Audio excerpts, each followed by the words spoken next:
वक्रतुंडम महाकाया कोटि सूर्य समप्रभ निर्विघ्न कुरु मे देव सर्व कार्येषु सर्वदा। नमस्कार दोस्तों, हर हर महादेव। सावन मास के सभी परिजनों को हार्दिक शुभकामनाएं। आज हम देवों के देव महादेव भगवान शिव जी के प्रिय सावन मास महात्म्य के 22वें अध्याय में सर्व काम फल प्रद संकटहरण व्रत के बारे में जानेंगे। जैसे कि नाम से स्पष्ट हो रहा है, सभी प्रकार के उत्तम फल देने वाला, सभी संकटों को हरने वाला भगवान गणेश जी का व्रत। अगर इस व्रत को माताएं बहनें श्रद्धा पूर्वक करती हैं तो उनकी संतान निरोग रहती है। चलिए शुरू करते हैं 22वां अध्याय। सभी प्रेम से बोलिए हर हर महादेव। इसमें हम पुत्र सनत कुमार भगवान शिव से बोले, अब मेरी इच्छा सावन शुक्ल चतुर्थी के दिन सर्व काम फल प्रद संकटहरण व्रत के बारे में जानने की हो रही है। इस व्रत में भगवान गणेश जी का पूजन और व्रत का अदापन कैसे करें, इसकी विस्तार पर बताने की कृपा करें। भगवान शिव ने कहा, चतुर्थी के दिन सुबह उठकर दातुन आदि करके पुण्यदाता शुभ संकटहरण नाम का व्रत का संकल्प करना चाहिए। हे देवेश, मैं आज चंद्रमा के उदय होने तक निराहार रहूंगा और आपकी पूजा करके भोजन करूंगा। मेरे ऊपर आए हुए संकटों को दूर करें। इस प्रकार संकल्प कर काले तिसलों से स्नान कर भगवान गणेश जी की पूजा करनी चाहिए। अपनी समर्था के अनुसार भगवान गणेश जी की सोने की, चांदी की या तांबे की मूर्ति बनवाएं। अगर इतना ना हो सके तो मिट्टी की प्रतिमा कुम्हार से बनवाएं। सबसे पहले अष्टदल कमल के ऊपर घट स्थापित करना चाहिए। उसमें जल भरकर स्वच्छ वस्त्र से ढक दें और उसके ऊपर प्रतिमा रखकर षोडशोपचार द्वारा वैदिक मंत्रों या तांत्रिक मंत्रों से पूजा करनी चाहिए। तिल के 10 लड्डू बनवाएं और 5 लड्डू भगवान गणेश जी के रखने चाहिए और भक्त द्वारा देवता की भांति ब्राह्मणों की पूजा करनी चाहिए और दक्षिणा देकर प्रार्थना करनी चाहिए कि आपके निमित्त इन 5 लड्डुओं को फलों तथा दक्षिणा सहित दे रहा हूँ, आप इन्हें ग्रहण करें। आप इत्ती से मेरा उद्धार करें। जो कुछ मैंने द्रव्यहीन कम या अधिक दिया है, आप उसे ग्रहण करें।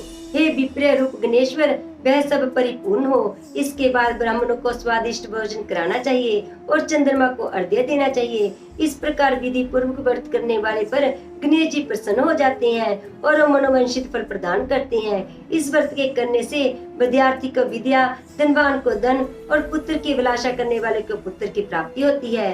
रोगी को रोग से छुटकारा मिल जाता है। अब मैं तुम्हें पूजा तथा जप के मंत्र बतलाता हूँ। पहले ओंकार शब्द, फिर नमः, फिर हे रंभ के बाद लंबोदर शब्द, उसके बाद संकट निवारण शब्द को स्तुत्यांत बनाकर अंत में स्वाहा शब्द कहना चाहिए। वैसे यह 21 अक्षरों का मंत्र है। मनुष्य को 10 दिशाओं की पूजा करनी चाहिए। निम्नलिखित 21 नामों द्वारा गणेश जी की पूजा करनी चाहिए। उमा पुत्र, अग्नाशन, एक दंत, दंत भक्तर, मुष्क वाहन, विनायक, ईश पुत्र, सर्व सिद्धि प्रदायक, गणाधीश, संकंद गुरु, सर्व संकट नाशक, लंबोदर, गौर्य मंगल संभव, धूम्र केतु, बालचंद्र, असुर मर्दन, विद्या विधान, विकट सुर्प कर्ण, विघ्न राट, अग्नाशन। आप मुझ पर प्रसन्न हो, मेरी सभी अभिलाषाओं को पूर्ण करें। हे प्रभु, मेरे शत्रुओं का नाश हो। इस प्रकार प्रार्थना करके अष्टोत्तर शत होम करना चाहिए। व्रत की समाप्ति पर गणेश के प्रत्यार्थ लड्डुओं का ब्राह्मणों को वायना देना चाहिए। आगे दिए मंत्र से 5 बार चंद्रमा को अर्घ्य देना चाहिए। कशीरो धारण वंश भूत, अग्नि गोत्र संभूत भूत, शारीन रोहिणी सहित मेरे दियो हुए इस अर्घ्य को स्वीकार करें।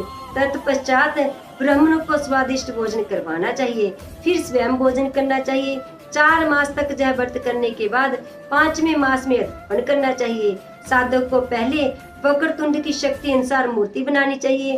प्रथम विधि से पूजा करके सुगंधित चंदन तथा नाना प्रकार के फूलों द्वारा पूजा करनी चाहिए। सूप तथा प्यास दक्षिणा सहित गणेश की प्रतिमा कपड़े से लपेटकर ब्राह्मण को देनी चाहिए। व्रत समाप्ति के लिए 5 शेर तिल देने चाहिए और क्षमा प्रार्थना करनी चाहिए। इस प्रकार अदापन करने मात्र से ही अश्वमेध फल की प्राप्ति होती है। कुमार, मेरे कहने से पूर्व पार्वती ने इस व्रत को 4 मास तक संकल्प की प्राप्ति के लिए किया था। 5वें मास में उन्होंने पुत्र कार्तिकेय को प्राप्त किया। महर्षि अगस्त्य को समुद्र पान के समय से किया था। 3 मास पश्चात उन्हें विघ्नेश के प्रसाद स्वरूप सिद्धि प्राप्त हुई थी। हे मुनीश्वर, इस व्रत को दमयंती ने 6 मास तक किया था। तभी उसने महाराजा नल के दर्शन किए थे। अनिरुद्ध को खोजती हुई चित्रलेखा ने इस व्रत को किया। वह कहाँ गए, उन्हें कौन ले गया? बानासुर के जहाँ जाने पर प्रद्युम्न व्याकुल हो गए। तब उनसे रुक्मिणी ने बड़े प्रेम से कहा, पुत्र, मैं तुमसे जिस व्रत को कहने जा रही हूँ उसे ध्यान पूर्वक सुने। पूर्व समय में तेरे जन्म काल के समय मेरे सौरी घर से तुझको एक राक्षस चुरा के ले गया था। बस मेरा हृदय तेरे विजोग से छलनी हो गया। मैं रोती थी कि मैं अपने लाल का मुख कब देखूंगी। उस समय जब दूसरी स्त्रियों के पुत्रों को देखती तो पुत्र विजोग से पागल हुई। मैं कहती, कहीं जय मेरा पुत्र तो नहीं। इस तेरे विजोग का दुख झेलते हुए कई वर्ष व्यतीत हो गए। प्रभु कृपा से हमारे जहाँ लवमीश ऋषि आए। उन्होंने मेरी दशा को देखकर मुझसे संकट चतुर्थी का व्रत करने को कहा। उनकी आज्ञा अनुसार मैंने 4 बार यह व्रत किया। व्रत के प्रभाव से तुमने वापस लौटाकर संभासुर का वध किया था। अंत यदि तुम भी इस व्रत को करोगे तो अवश्य ही तुम्हारे पुत्र का पता चल जाएगा और वह घर वापस लौट आएगा। माता के आदेश के अनुसार प्रद्युम्न ने भी भगवान गणेश जी का व्रत किया।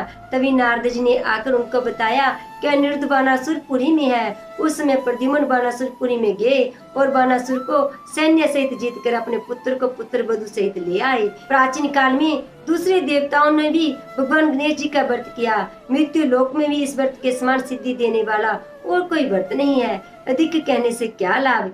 इस व्रत के बारे में श्रद्धावान भक्त जनों को ही बताना चाहिए। तुम मेरे प्रिय हो, इसलिए मैंने इस व्रत के बारे में तुम्हें उपदेश दिया है। अंत में बस यही कहना चाहूंगी, शिव ही हमारे स्वामी है, उन्हीं की चरणों में हमारी आस्था का परम धाम है। अगर आपको सावन मास महात्म्य का 22वां अध्याय अच्छा लगा हो तो इसे ज्यादा से ज्यादा शेयर करें और चैनल को सब्सक्राइब करें और कमेंट बॉक्स में हर हर महादेव अवश्य लिखें।